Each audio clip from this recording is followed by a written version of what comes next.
Week 14, Wednesday corrections. Okay, numbers 1 and 2, I want you to correct the sentences. Number 1, we have H.W. Longfellow wrote, "Listen, my children, and you shall hear of the midnight ride of Paul Revere." So we have to capitalize H.W. Longfellow because it is the name.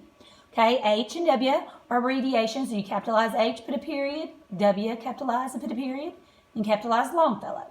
Wrote is completely fine as is. Then we have a quote, so we need to put a comma after wrote and begin our quotation mark. And then since we were getting the quote, we need to capitalize listen. So we have listen, comma, my children, comma, and you shall hear, here needs to be corrected, it needs to be H-E-A-R, of the midnight.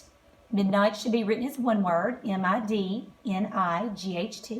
ride of Paul Revere. Okay, so Paul Revere is the name. So we capitalize the P and the R. Then we need to put period at the end and end quotations. All right, number 2 is the weathercaster told the temperature, explained the fog, and gave a forecast. So we capitalize the.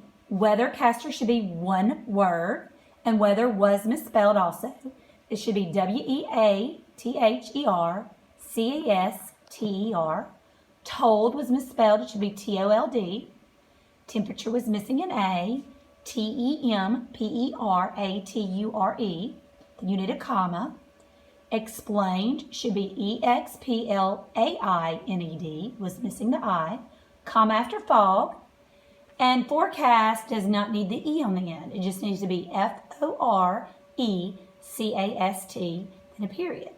All right, and we have commas in there because the weathercaster told 3 things. He told the temperature, comma, explained the fog, comma, and gave a forecast. All right, number 3 wants you to use context clues to determine the meaning. Hold on just a minute, guys. Okay, number 3 wants you to use context clues to determine the meaning of the bolded words. Okay, number 3 reads, the volunteers were always willing to step into the breach and offer assistance to the tornado victims. So step into the breach using your context clues means give help in a crisis, right? And number 4, okay, wants you to write the past tense of these verbs. 4 and 5 wants you to write the past tense of these verbs. 4, we have bind. The past tense of bind is bound, B-O-U-N-D. And number 5, weep. The past tense of weep is wept, W-E-P-T. Those are the corrections for week 14, Wednesday.